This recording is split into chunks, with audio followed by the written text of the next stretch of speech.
everyone. Welcome back to Resistance Live. It's the 25th of February, 2025, and I'm sick, but I'm here. Thank you all for your patience with me yesterday while I was kind of like completely flat out with this flu, whatever it is. We're going to power through today. I can't promise that there won't be any coughing, but I'm grateful to all of you for being here and for tolerating it. I'm going to do the best I can, and I'm like throat lozenge, and I have my throat coat tea, and we're going to work it. So welcome. We have to talk about what's going on at MSNBC. Last night was really painful. I don't know how many of you watched Joy Reid's final show, but all of this was very unexpected, and it leaked over the weekend on Sunday. And it says a lot about where we are in terms of mainstream journalism. So we're going to talk about that up top, but we got a lot more to cover today. So first things first, today for our visually challenged viewers, I'm wearing a gray sweater. My hair is pulled back. I have my thick gold hoops in. I'm a pink-skinned, green-eyed, dirty blonde-haired woman, and I'm in front of my bookshelf and my yellow utility cart and the big cushy chair behind me. And I'm coming to you, as always, from occupied Muncie, Lenape, and Mohican land. Okay, so over the weekend, we first learned that Joy Reid and Alex Wagner's shows were being cut from the MSNBC lineup. Joy, as everyone knows, has been, I don't even know how to put it, like an epic journalist for the last number of years. I started out watching her on AM Joy, and then when she moved to the Readout weeknights, she's a lovely human being. But in addition to that, I will just say that her show has been very brave in terms of its willingness to confront inequities in our society and to really talk about tough issues. She's also been really tough and unwilling to allow BS on her show for a very long time. I can remember back when she was doing AM Joy, there were whole moments where she literally would just cut people off from the first Trump administration because she wasn't going to have it on her show. But she's also made a real effort to bring challenging issues around white supremacy and sexism really to the fore in the discussions on her show. And that in and of itself is a huge loss to MSNBC, but it gets worse. Alex Wagner is a woman of color. Then we learned after Alex Wagner's show had been cut that also Katie Fang's show and Jose Diaz-Balart's show, both of which are filmed out of Miami, are being cut. We learned that Ayman Mohyeldin lost his show. Jonathan Capehart lost his show, but will continue in some capacity on the weekends. And some of these folks are staying on as commentators, but it's not the same, right? I mean, one of the things that we have to recognize here is that the cuts that are being made are in large part all people of color.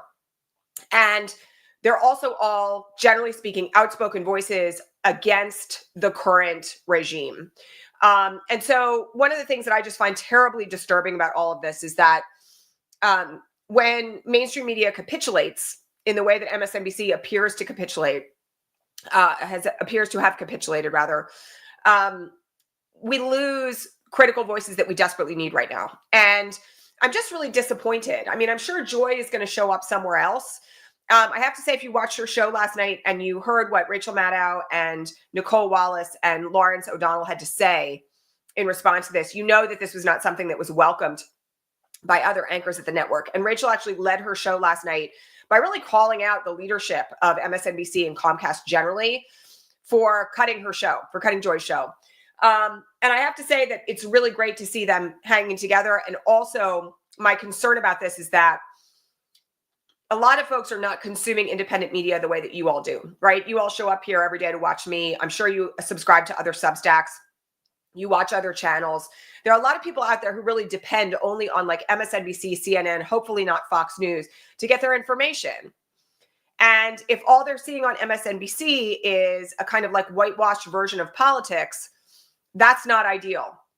And so it's very distressing. And frankly, I just find it really rough for Joy herself because her show has been so important. I don't know if you all have seen the video that she circulated last night where she was weeping essentially before the show about the importance of what she was trying to do. And to have that eliminated at this critical moment in time is just wrong. It's just like flat out wrong. So, I'm not pleased about any of it. And also, this is your reminder to make sure that you are sharing independent journalists and independent journalism with the people in your own circles, people you can rely on and trust, because we're going to need that more than ever. And frankly, the new leadership at MSNBC, they have a new chair. She's made her version of how she wants this to be very plain in the last few days, and it's not good. So, that's that. Really not happy about it at all. And, I'll just say one other thing. Like, I had some interactions with Joy Reid back when my book came out. She's a tremendous human being. She goes out of the way to help people, even people that she barely knows, right? She certainly did with me. And the same is true, by the way, of Katie Fang, who I had some communications with back before she got her own show. Lovely human being, absolutely lovely human being. And so on top of it, you have to think about people's families and their livelihood and everything else that goes along with this. And on top of that, the producers, right? And the people behind the scenes. And Rachel talked about this last night, because what's happening is not just a purge of on-air talent. It's actually in some sense a purge of everyone who worked for those folks, who are now being required to reapply for new jobs, or they're going to be unemployed. And it takes an enormous number of people to produce a show like that. So it's just, it's devastating and not good for journalism generally right now. Just really, really, really not good. Okay. Speaking of Maddow, last night she had Hakeem Jeffries on, and I don't know how many of you saw it. It was not great. I have to say that there was a point where Rachel really tried to hold his feet to the fire and say, don't you realize like what's happening here? Don't you realize what we're up against? And he kind of just like nodded and didn't really say very much and did the thing of like, well, we're not in control. And this is just a part of the ongoing disappointment that I think a lot of us are having right now with the Democrats in general, right? It's as if they're not really seizing the moment or recognizing the moment as it is. And that's really distressing. Like I've said this before on this broadcast, but it's almost as though we don't really have any legitimate opposition party right now. It's very odd.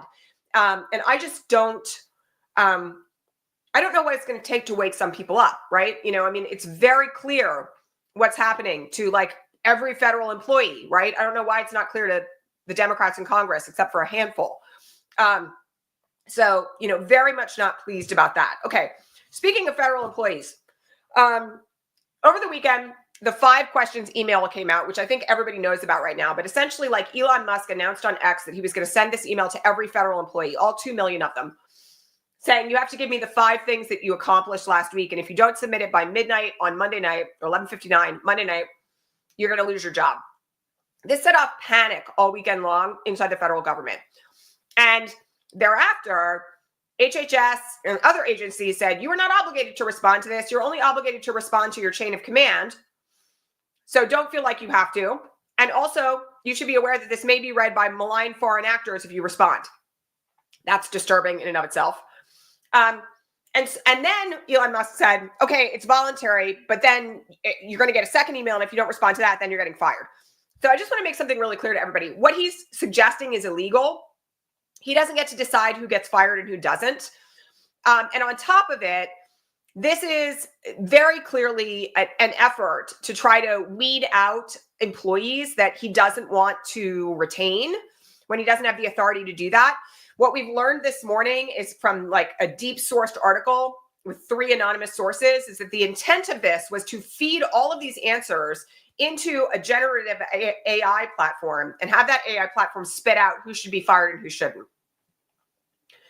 I guess this is how the federal government is being run right now. Makes like literally no sense to me. Plus it's training AI on who does what inside the government rather than like having experienced civil servants actually explain their roles, right? Or relying on the means of government and all that, like the means of experience in government. So all of this is very troubling. And yes, the internet got lit up by various responses to this that were hilarious, but the reality is that it's actually very, very disturbing because what it indicates is once again, like an enormous overreach by Elon Musk and DOGE into areas in which they have no legal authority. So Norm Eisen, who all of you know from social media and commentary, has sued this morning on behalf of a whole bunch of unions and civil servants on the basis of this 5 questions email. And essentially what they're seeking to do is get an injunction to stop anybody from being fired for having answered it or not, and to shut the process down. So one of the things that I want people to be aware of, because there were a lot of questions on the Patreon feed this morning about this, is that there is ongoing litigation about every single thing that DOGE is doing right now in court. And again, I mentioned this at the end of last week, but there's something like 20, or I think it's more now, temporary restraining orders that have been entered to stop DOGE from doing what it's doing, okay? Also, yesterday, there was a hearing in front of Judge Kolar Kotelly in the district court for the District of Columbia, where she expressed, and this is on the heels of Judge Chutkan doing this last week, she expressed real questions about whether or not what DOGE is doing is constitutional. Again, these are the appointments clause cases that I discussed late last week, which were essentially the appointments clause requires that if you're going to exercise a certain degree of senior leadership in government, you have to be appointed by the president and confirmed by the Senate, which clearly Elon Musk is not. And we had more dancing around this yesterday by the DOJ lawyers in court, where they essentially said, I can't tell you who's running DOGE, which, makes no sense, right? I can't tell you who the team is. I can't tell you who the team is taking orders from.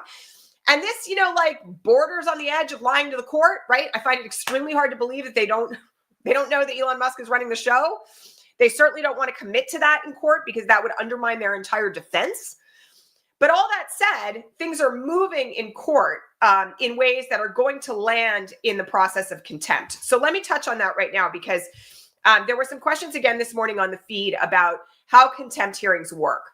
So criminal contempt is a misnomer. I just want everybody to understand this. Criminal contempt is actually a civil penalty for refusing to comply with an order of the court. And the way that it works is essentially that a motion is filed to find the other side in contempt, in criminal contempt. And then an evidentiary hearing is held to determine whether or not the party is still in violation of the order, has failed to comply, or has taken other action that's against what the court has ordered it to do. We actually have a hearing coming up later on this week with regard to the fact that there's still federal funds frozen from that freeze that happened like 3 weeks ago those funds are not being released. And that in and of itself has now ripened to the point where there will likely be some form of contempt found, okay? But the way that this works is that there's an evidentiary hearing. And so evidence has to be presented that they are not complying with the order. And we've already had a warning on that issue by one judge who was like, nudge, nudge, last chance before we escalate this to contempt. So everybody please understand that there's going to be movement on this in the direction of seeing whether or not the contempt means can hold. And I'm going to remind everybody, criminal contempt can result in up to 6 months in prison. So if they don't comply, a bench warrant can be issued. Now, we had a debate on the broadcast like 10 days ago now about the U.S. Marshals and whether or not they'll be ordered to round somebody up. But there's also an indication that the court, having inherent power, could retain a service, like a bail bondsman or something along those lines, to go pick somebody up to bring them in. And so how this all plays out, we're going to have to see. It's definitely a test of our Constitution.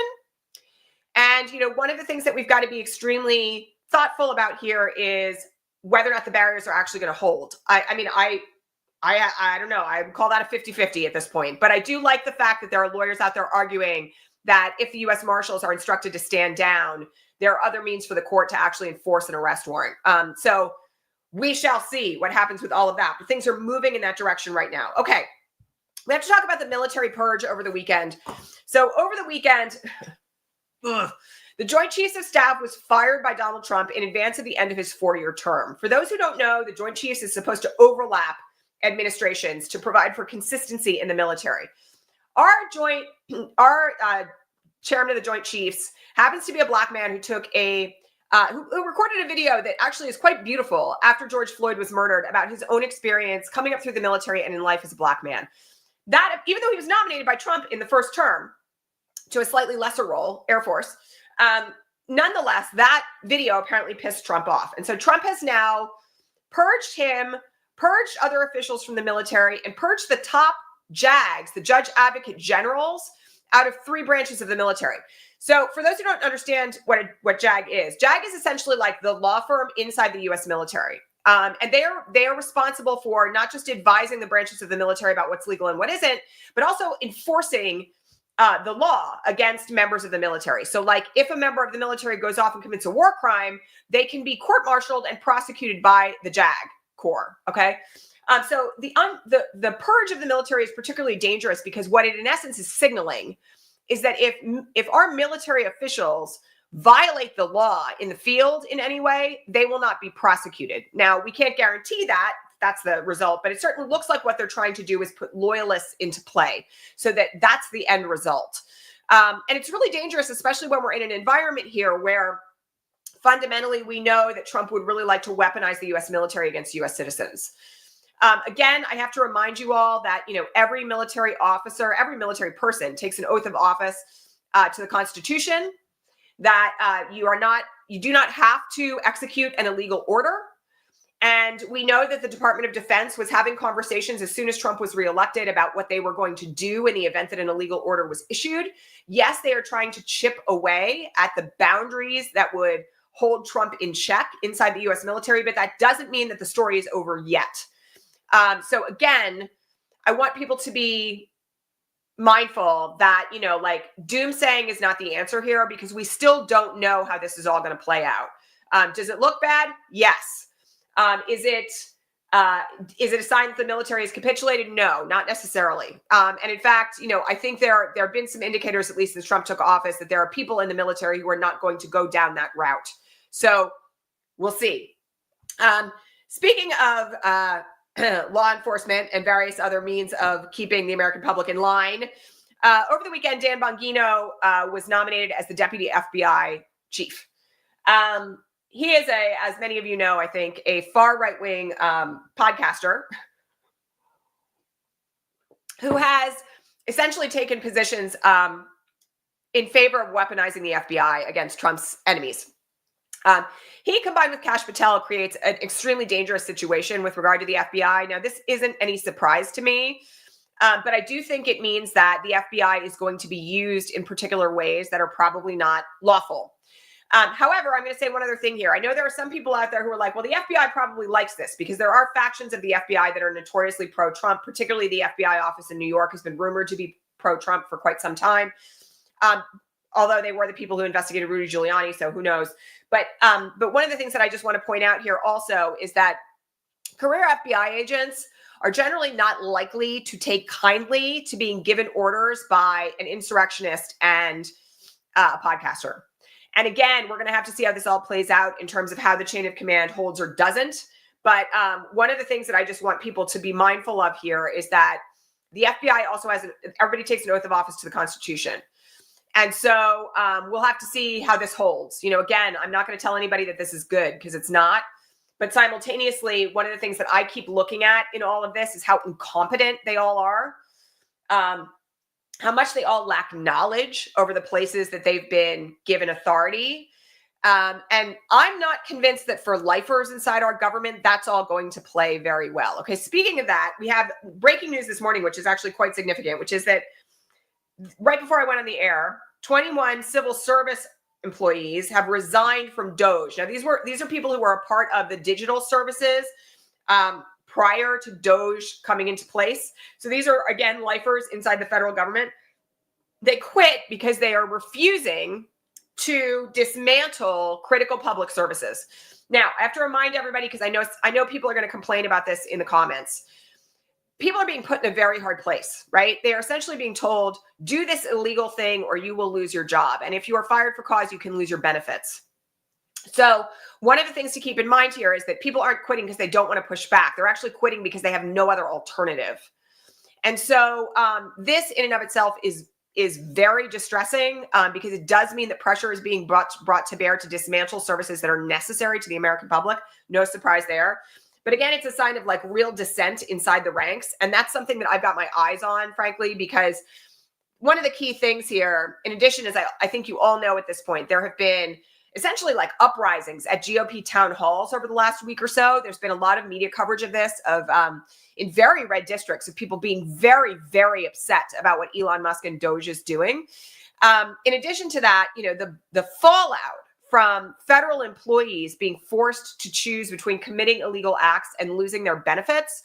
I mean, it's just a mind-blowing circumstance. And anybody who knows anybody who works for the federal government knows that those people are terrified right now, really terrified about what their future is going to bring.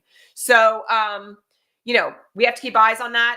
And, again, I suppose I'm glad to see that the dissent still exists, but I will also just say that my growing vibe about this is that Elon Musk in his current position is about to face some real pushback. By the way, Tesla stock has plummeted this morning. I don't know if you guys have been following this, but it literally has dropped by an enormous amount today. And that has to do with Tesla takeover, which is the kind of protests of Tesla, sell your Tesla movement that's out there right now. And in addition to that, the uprising in very red areas against what Elon Musk is doing doesn't bode well for his long-term positioning. So we'll have to see how this all plays out. All right. I have to talk today about what's going on with Blackwater. Not my favorite topic ever. There's some reporting this morning that Blackwater, which by the way is like an independent private mercenary group run by Eric Prince, Betsy DeVos's brother. They've historically been involved in really serious war crimes and massacres, like really evil people. They have apparently put forward a proposal to manage what are in no uncertain terms concentration camps at military bases around the country and empowering a private police force essentially to round up people and put them in camps and deport 12 million people by the midterms. Now, we don't know whether or not this is going to happen. It's still a proposal, but none of this surprises me, right? I mean, the worst bad actors from Trump 1 are on their way back. And, this is a $25 billion proposal to benefit Blackwater and Eric Prince that I hope gets shot down instantly. But at the same time, one of the things that we've talked about here on the broadcast a lot is that, Trump can't carry out what he wants to carry out without people who are willing. And unfortunately, some of the worst people on earth are willing to help him right now. And that's not good. I guess that's like the understatement of the week. Really troubling, like really, really, really troubling right now. Okay, so that's kind of the roundup of today. I will tell you all that I am keeping my eyes out. I've said this several times in the last week, but I'm keeping my eyes out on the February jobs report, which comes out next week. I think it comes out on March 7th, because I think with the number of jobs that have been cut from the federal government, the jobs report is going to be really in the toilet. And we've also seen that consumer confidence has plummeted since Trump took office. The long-term impacts of all of this on the economy are only now starting to be felt. So, and I have to remind you all that in all the major polling right now, Trump is underwater. His favorability ratings are lower than any other president in this window of time. So, again, I have to remind you all to keep using your voices, keep making your phone calls to your senators and your reps about the issues that you care about. Keep raising your voice, particularly about things like Social Security, Medicaid, Medicare, the budget. The House Republicans are not moving on any of these horrendous cuts. Like, these cuts are literally going to kind of like essentially take medical care away from millions of Americans. And it's really important to make your voice heard on these issues because they're critical. They're critical. And, the big question that I think a lot of people are having right now is what's everything going to look like come next year if these guys aren't stopped in some way, right? If the courts can't enforce it and if there isn't real pressure, a lot of people are going to be in for a world of hurt. So we've got to keep making our voices heard. We've really got to keep standing up. And, I'll also just say that, if you need a model in the last 24 hours on how to do that, I thought Emmanuel Macron's performance yesterday at the White House was brilliant. He corrected Donald Trump and did it in such a way where Trump kind of couldn't walk away from it, did the kind of like jolly thing, which I know a lot of people find annoying, but he's got to keep his own interests in mind. And I do think he refused essentially to allow the narrative to shift, particularly on Ukraine, away from reality. And so that's, something important to keep in mind for yourself as well. Like, we have to stay focused on the reality of where we are. We've got to keep speaking the truth. We have to keep speaking out. Those things are critical right now. I really want to encourage all of you to continue to call your reps and your senators about things that are impacting you and people you love. Make your voices heard, keep being loud. Again, the budget resolution has to be dealt with early in March. So we have a ways to go on this. And I just want to thank you all for all your hard work and all of this. Okay, that's it for today. If you like what you're seeing here, please don't forget to hit the subscribe button, hit the thumbs up to show the algorithm that you like it, and drop me a comment if you're watching on the replay, because the comments also tell the algorithm that you like what we do here. My apologies for being sick, but I will be back here regular time tomorrow, hopefully a little bit less congested. And I will see you all then. All right, everyone, take care. Enjoy the rest of your day.